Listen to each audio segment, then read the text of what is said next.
Hi, I'm Julie Banderas, and you are in the Strategy Room. Thursday evening, Donald Trump and Hillary Clinton's campaign teams met for what traditionally is a cordial post-election review hosted by the John F. Kennedy School of Government.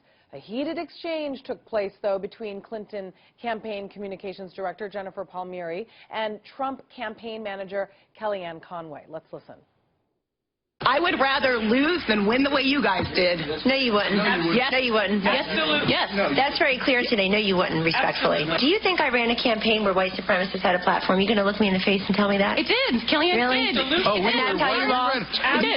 Do you think you could have just had a decent message for the white working class voters? Do you think this woman who has nothing in common with anybody... I'm not saying that's why you won, but that's the kind of campaign that was run. Over 200. How about it's Hillary Clinton? She doesn't connect with people. How about they have nothing in common with her?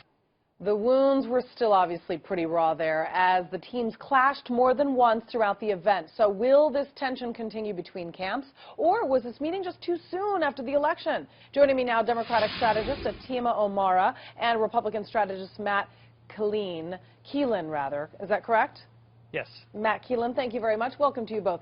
Palmieri said this, and I'm quoting, "The platform that they gave to white supremacists, to white nationalists, is a very, very important moment in our history." Matt, your thoughts on this and the exchange last night? Look, I feel sorry for Jennifer. She thought she would be over in the White House, measuring the drapes, and they ran a very bad campaign. I think everyone has agreed to that. They outspent Donald Trump almost 20-1. On election night up until about 11 o'clock, they thought they were going to win. She's, pretty bitter. And unfortunately for her, I think Ms. Conway put her back into her place by saying, your messenger and your message failed. And that's really the lesson of this election. She can have all the sour grapes she wants. That's what happened on Election Day. The Democratic Party, unfortunately for itself, has gone to Wall Street, Silicon Valley, and Hollywood, and they've forgotten everybody in between. Atima, I assume you do not agree. I mean, do you think the Democratic Party shares the same view as the Clinton campaign about why Trump actually won? And I want your thoughts on what took place last night. Yeah, I would think no. I mean, I think that a lot of folks agree with Jennifer Palmieri's statements. I think it's laughable that Kellyanne Conway would say that. How is she relatable, really? Hillary Clinton actually grew up in a working class white family and actually became part of a sort of an example of the American dream and becoming a lawyer, breaking a lot of barriers, building a career, having a family, all of that, right? You got Donald Trump, who got a loan, $1 million to start his business because his family was wealthy. He went to some of the best schools all his life. His life story is not at all something that most American workers and families can relate to. Yeah, he was able to connect with them. He was able to connect with them by using a lot of comments about blaming other people for the loss of their jobs, I also people think of color. Personality, I think, played a big role because there's no question that Trump obviously has a lot more money by a landslide. He doesn't have a very wealthy group of Trump supporters. That's not really his base. So the fact that he's a billionaire, that's not the part that they found relatable.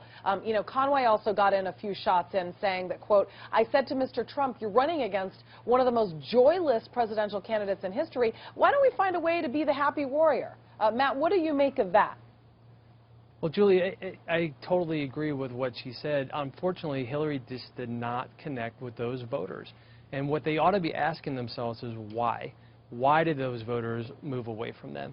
And for the Democratic Party to be a majority party again, they're going to have to figure out a way to win back the upper Midwest, which, now is the red wall, no longer the blue wall. Atima, your final thoughts? Yeah, I think that Hillary did very well. I mean, one media person last night pointed out the national pollsters were right. She was going to win by 2%. She is now up 48% to 46% with Donald Trump in the popular vote. So I think she did fairly well. She just didn't win the electoral vote. All right. Well, Atima, thank you very much. And Matt, we appreciate you both talking to us about this one. And, of course, the tension continues even after the election. For complete political coverage, stay right here at foxnews.com. I'm Julie Banderas. Thanks, everyone, for watching.